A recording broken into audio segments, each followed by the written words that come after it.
자, 그러면 본격적으로 이제 지식이 어떻게 활용되고 있고 어떤 직업에 대체되기 시작했는지를 하나씩 좀 말씀을 드려볼까 합니다. 그럼 여기서 또 질문 드려볼게요.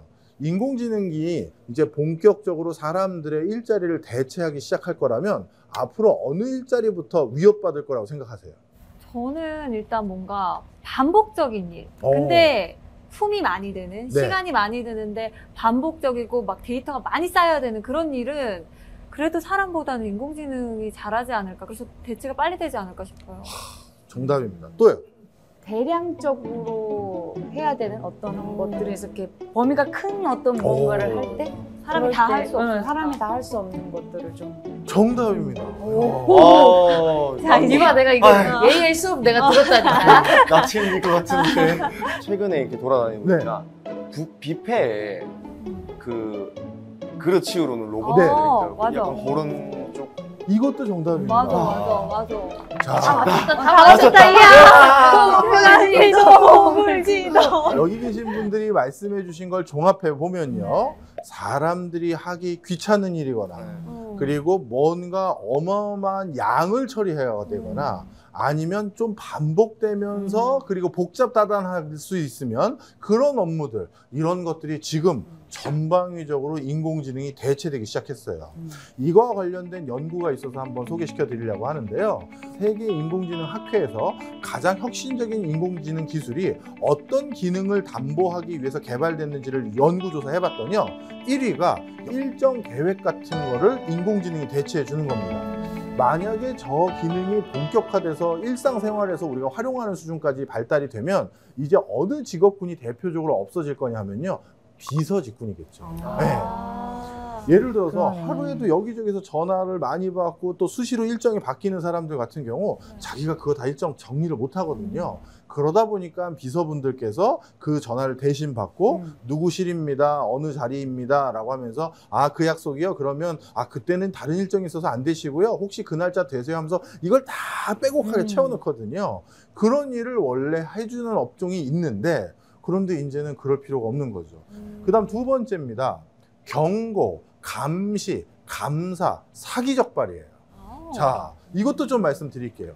경고랑 감시, 감사를 해야 될 업무 중에 하나가 산업 현장에 있어요. 우리나라는 산업 현장에서 산재가 많이 일어나는 나라 중에 하나입니다. 그 이유들 중에 하나는 근로자 스스로 안전하지 못한 행위를 할 때도 있습니다.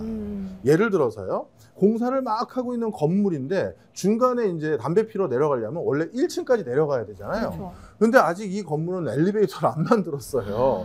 그래서 7층에서 내가 공사하고 있는데 야, 1층까지 언제 내려갔다 오니 해서 이 안에는 그 화기에 그 가까이 놓여 있으면 안 되는 페인트라든가 이런 게 있으니까 위험하게 난간 바깥까지 가가지고 거기 바깥에서 떨어질 둥 말둥한 거기에서 이렇게 담배 피시는 분들도 없지는 않겠죠. 그러면 원래는 그런 분들 방지하기 위해서 현장에서 어떻게 해야 되냐면 안전요원 같은 사람이 있습니다. 그 사람이 이렇게 있다가 호루라기 같은 거 딱 불면서 넘어오지 마세요, 위험해요 하면서 이런 것도 알려주고, 그렇죠. 또 일하다가 못 보면서 넘어갈 수도 있잖아요. 그러면 또 그것도 알려주고 하는 건데, 그런데 통상적으로 이렇게 호루라기 불면서 넘어오지 말라라고 하는 사람이 일을 제일 잘하는 숙련공이 그거 하겠어요? 아니면 어떻게 보면 대학생 알바가 그거 하겠어요? 아르바이트생이. 그렇죠. 그러니까 쟁쟁한 선배들 앞에서 선배님 들어가세요 라고 하면 선배들이 뭐라고 할까요? 조용히 해. 내가 담배 피겠다는데. 여기 선배님도 꽤 많이 계시네요. 자, 맞습니다. 그러다 보니까 사건 사고가 일어나는 경우도 있어요. 그러면 이런 거 대체하려면 어떻게 해야 된다?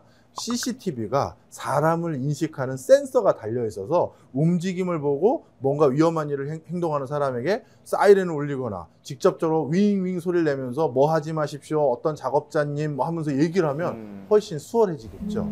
바로 이런 것들이 대표적으로 하는 사기나 검사나 경고를 하는데 대체되는 거고요. 최근에는 금융사고나 보이스피싱을 잡는데도 이게 많이 활용됩니다. 그 다음에 교육 파트도 정말 무섭습니다. 제가 미국의 그 CES라는 세계 그 가전 박람회 같은 데를 참석해 본 적이 있는데요. 와, 그때 아직도 벌써 이게 한 4년 됐네요. 정말 충격이었어요.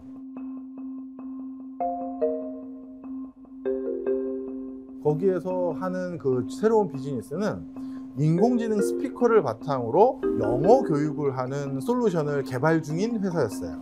지금은 다 개발을 완료했는지 모르겠습니다만 저는 제 영어 많이 가르쳐줬던 선생님이 남성분이셨어요. 호주 출신이고. 그러다 보니까 저도 모르게 가끔 구사하는 영어에 호주식 발음이 가끔 섞여 나와요. 그분이 저 영향을 제일 많이 줬겠죠? 그렇겠죠. 그런데 조금 전에 제가 말씀드린 그 인공지능 스피커는 이렇게 얘기를 해도 돼요. 인도식 영어 발음으로 해줘봐 하면 인도식 영어 발음으로 해주고, 영국식 영어 발음으로 해줘봐 하면 영국식 영어 발음을 해주는 거예요. 야, 그럼 선생님이 여러 명이 생기는 거네요. 그렇죠. 아니, 두 분은 실제로 또 아기를 키우고 계시니까 또 영어 공부 시켜야 되잖아요. 그렇죠. 지금도 뭐 시키고 있는데 인공지능도 괜찮겠다는 생각이 굉장히 들었어요. 왜냐면 이제 사람과의 관계가 또 점점 불편해지거나 그럴 수도 있잖아요. 그렇죠. 선생님과의 어떤 그런 뭐 트러블이라든지 사춘기가 오면 또 AI 교육 괜찮은데요? 지금 솔깃하고 계십니다, 학부모님들께서. 네. 그 다음에 이제 진단 검출도 인공지능이 합니다. 진단 검출이라고 하면 대표적으로 뭐냐 하면 바로 의사, 변호사, 회계사, 세무사 이런 데가 여기에 들어가겠죠. 아까 그 말했던 전문직이 대량 들어가 있는 그럼요. 네. 바로 이런 업무들이 점점 인공지능으로 대체되는 기술이 개발이 완료됐다라는 게 방금 말씀드렸던 저런 수상 빈도들을 통해서 우리가 이미 확인을 할 수 있는 상황이 돼버렸어요.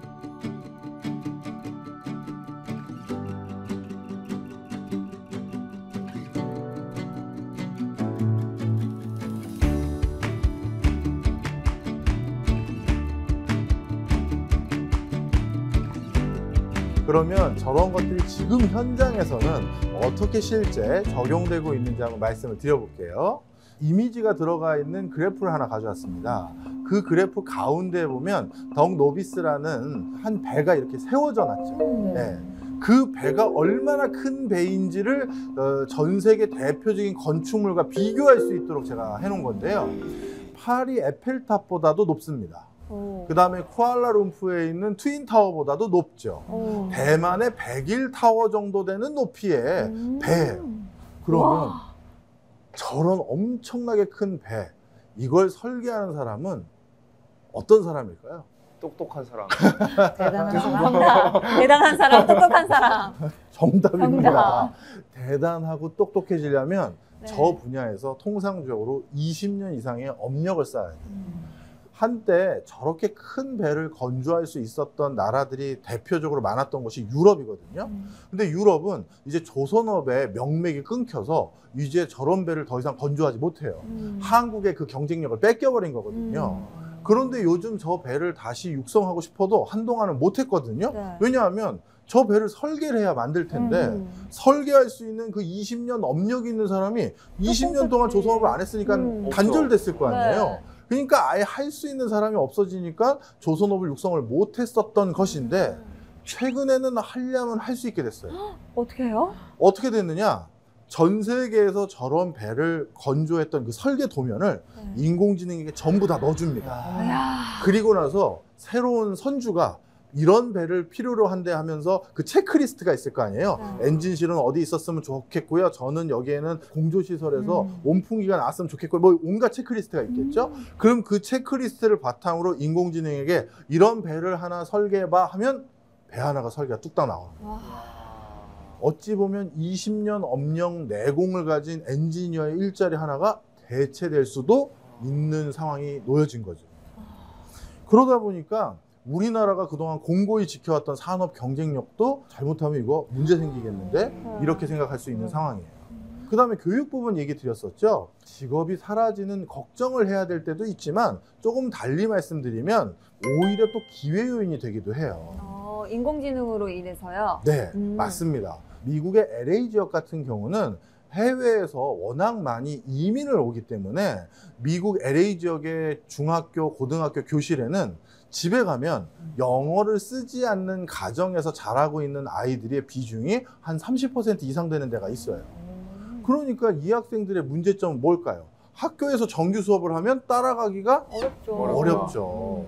그러면 학업 성취도가 낮아진다는 건 달리 말하면 좋은 대학에 진학하기가 어려워지는 것이고, 그건 달리 말하면 또 좋은 직업을 갖기가 어려워지는 거죠. 그래서 이걸 어떻게 해결하면 좋을까 하다가 이걸 인공지능으로 해결하는 방법을 일부 도입해 봤습니다. 오. 그게 바로 로켓쉽 에듀케이션이라는 건데요. 쉽게 설명드리면 이런 겁니다. 학교에서 정규 수업을 한 4분의 3 정도 해요. 질문해서 답변도 들어보고요. 뭐 대답해봐 하면서 학생들의 지금 수준, 난이도가 어느 정도인지를 안 거예요. 그거를 제가 미리 다 체크를 해둡니다. 그리고 이 체크해 놓은 걸 다 컴퓨터에 입력을 해요. 그 다음에 어떻게 하느냐, 나머지 4분의 1 정도 되는 수업은 학생들이 저에게 받는 게 아니라 전산실에 가서 받아요. 그럼 전산실은 이만한 단말기가 있는데, 그 단말기는 인공지능이 탑재되어 있는 단말기인데, 그 인공지능은 이미 저에게 다 정보를 얻었어요. 이 퀴즈 점수 성적표도 줬고, 제가 학생들에 대한 내용도 다 썼기 때문에 누구는 뭘 잘하고 누구는 뭘 못하고 누구는 어떤 부분에 아직 궁금증이 남아있는지 다 알아요. 그래서 이 전산실에 있는 컴퓨터는 각자 학생에게 다른 화면을 띄워줍니다. 내가 아직 이해 못한 부분에 대한 화면을 띄워주는 거예요. 그래서 다르니까. 그거를 연달아 몇 개 이상 맞추면 이제 얘는 다 이해했구나 해서 그 다음 스테이지로 넘어가는 거고, 이걸 다 계속 틀리면 오히려 난이도를 낮추기도 해요. 이렇게 맞춤형 교육을 하나하나 해주는 거죠. 그래서 학생들이 학업 성취도를 더 이상 내려놓지 않도록 유도하는 형태로 인공지능 기술이 활용되기도 합니다. 그러니 무조건 인공지능 기술은 우리 일자리를 막는 나쁜 악의 축이야, 이렇게 생각할 것도 아니긴 해요. 자, 그러면 아마 여기 계신 분들이 제일 궁금해 마지 않을 사자 직업들의 변천에 대해서도 좀 하나하나 말씀을 드려보고자 합니다.